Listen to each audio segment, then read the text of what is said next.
Excuse me sir,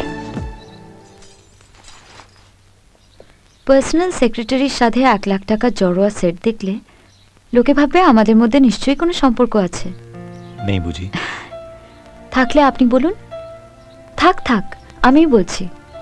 সবাই জেনে রাখুন, আমরা সম্পর্কে স্বামী স্ত্রী। Thank you. আমাদের এমডি অগ্নিসাক্ষী করে শাখা সিঁদুর পরিয়ে 7 পাকে বেঁধেছিলেন আমায়, তাতে কোনো ফাঁক নেই। 1 মিনিট স্যার, এখন তো লোকের মনে প্রশ্ন আসতেই পারে, আমি যদি আপনার স্ত্রী হই তাহলে আমি আপনার সঙ্গে না থেকে বাপের বাড়িতে থাকি কেন? এটা আপনি বলুন। থাক, এটাও আমি বলছি। উনি যেমন আমাদের লোকসানে চলা কোম্পানিটাকে কিনেছিলেন, ঠিক একইভাবে একটা বিপদে পড়া মেয়েকেও কিনেছিলেন। সেই মেয়েটি আমি। ও সরি সরি সরি সরি, ভুল বললাম। উনি আমার সঙ্গে কন্ট্রাক্ট ম্যারেজ করেছিলেন, 1 বছরের এগ্রিমেন্ট। এই 1 বছরের মধ্যে যদি ওনার আমার প্রতি ভালোবাসা জন্মায়, তাহলে আমি ওনার স্ত্রী হয়ে থাকবো সারা জীবনের জন্য, না হলে উনি আমায় ছেড়ে দেবেন। ভালোবাসাও জন্মালো না, উনিও আমায় ছেড়ে দেবেন। হয়তো ভুল করে 1-8 বার ভালোবাসা উঁকে দিয়েছিল, যার ফল এই সন্তান। আনন্দের সংবাদ, আজকাল ওনার আমার প্রতি ভালোবাসা আবার জেগে উঠেছে। তাই আমার জন্মদিনে উনি অফিসের স্টাফদের 1 মাসের বোনাস দিয়েছেন। আমি অন্তঃসত্ত্বা বলে অফিসে যাওয়ার জন্য একটা এসি বাস দিয়েছেন।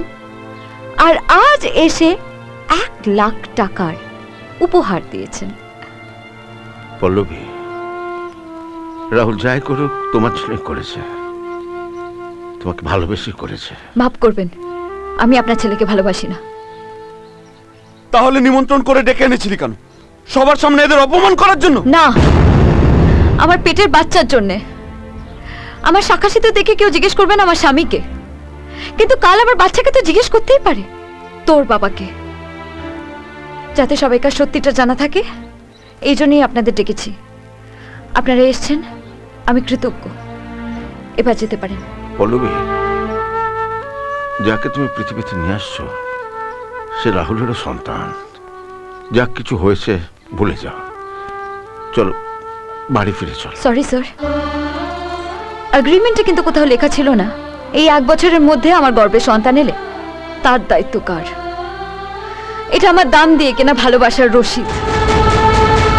আপনার ছেলের কন্ট্রাক্ট ম্যারেজে বলি হওয়া আমার জীবনের সর্বনাশের জেরক্স কপি।